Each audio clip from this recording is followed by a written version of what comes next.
Welcome to this session on poetry with your text Poetic Reflections from India and Abroad.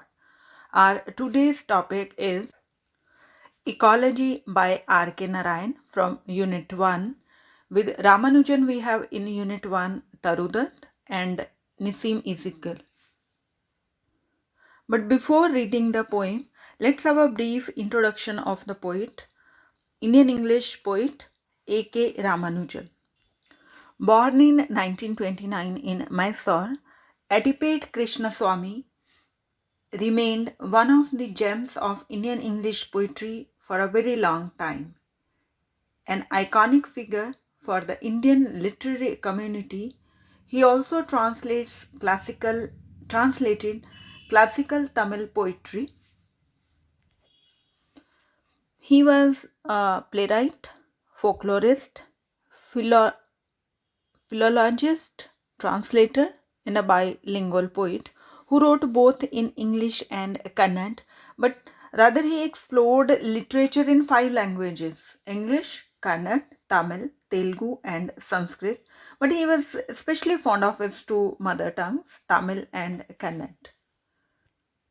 There are three main points in his poetry, in his craftsmanship: imagination, vision, and technical competence. What we find mainly in his poetry, there is a desire to discover one's roots, and it has been manifested in a variety of ways. That's why, even after moving to the United States of America, his poetry is primarily based on his Indian experiences and sensibility. He is constantly driving his senses to the memories of a family, local places, images, beliefs, and history. Things that remind him of home. Through memory, poem after poem, he has made an effort to establish a link between himself and his Hindu past and background. His main collections are The Striders, Relations, Selected Poems of 76, Second Sight, from which our poem has been taken, and Collected Poems. His contribution to the Indian English writing is very significant, and he was awarded the honorific title Padma Shri, and in 83 the MacArthur Prize Fellowship. The South Asia Council of the Association for Asian Studies has established the A.K. Ramanujan Book Prize for Translation to commemorate his excellence and contribution to translation. He was also awarded Sahitya Academy, but posthumously, for collected poems of 1999. About the poem Ecology, it's not a normal poem about the surroundings, but told told now, just now, that he is returning to home. He's trying to drive his roots, uh, in effort to reach his past. So there are incidents, fine images are there, moods are there, which lend a native flavor to his words.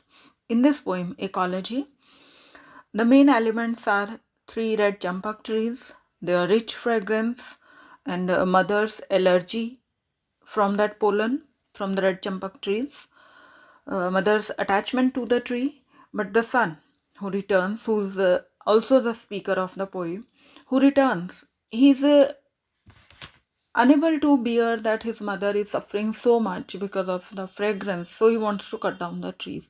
This is the main idea of the poem, that the mother doesn't want to cut the trees and the son wants to, because his mother is suffering pain.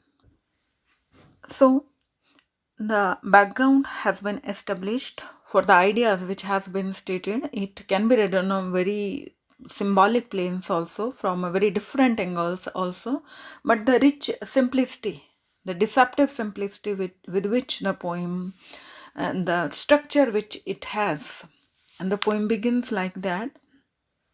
The day after the first rain, for years, I would come home in a rage, for I could see from a mile away our three red champak trees had done it again, had burst into flower.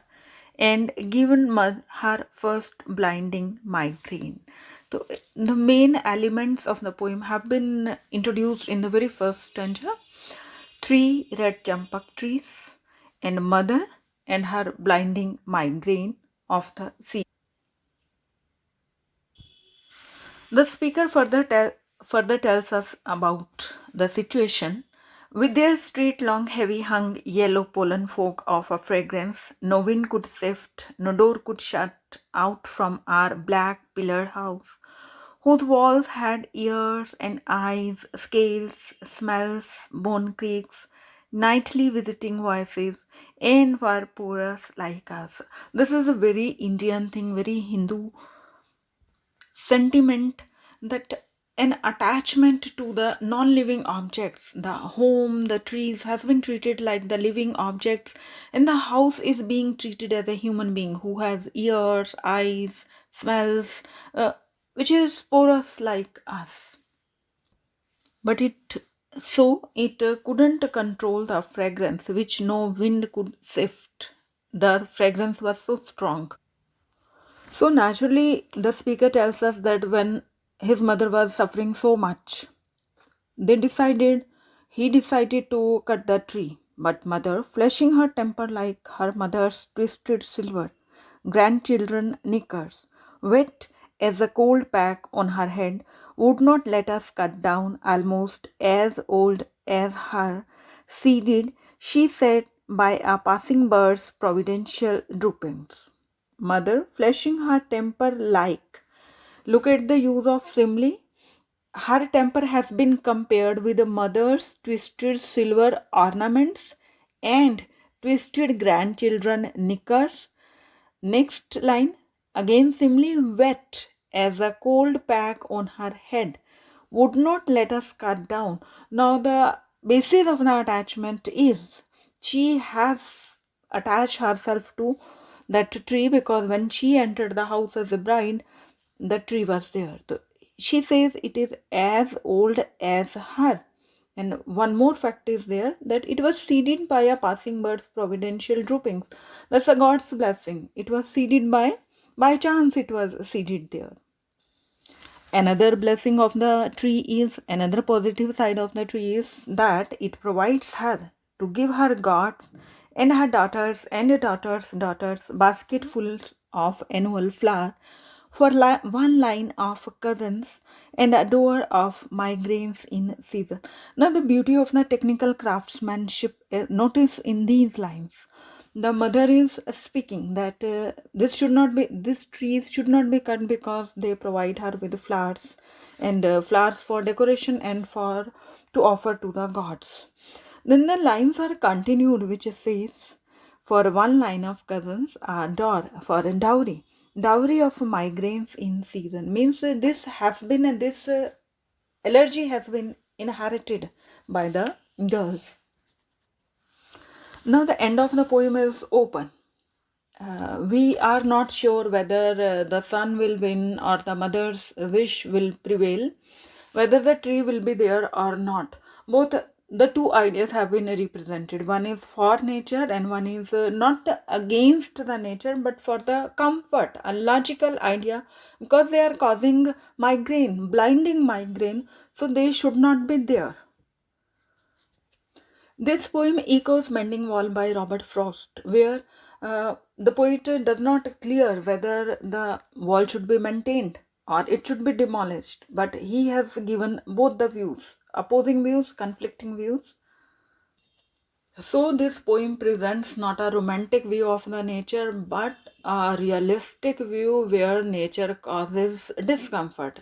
Here nature is not red in tooth and claw, it's not devastating, at least in this poem, but nature is causing discomfort. So the logical view is that it should not be there. So students, that was the text of the poem. In the next session, we will continue with the ecology and will analyze the different aspects, different elements, the technical aspect of this poem.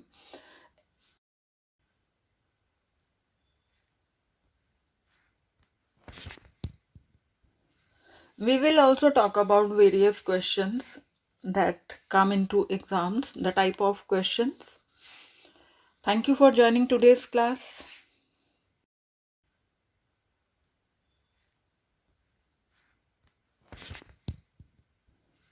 We will also talk about various questions that come into exams, the type of questions.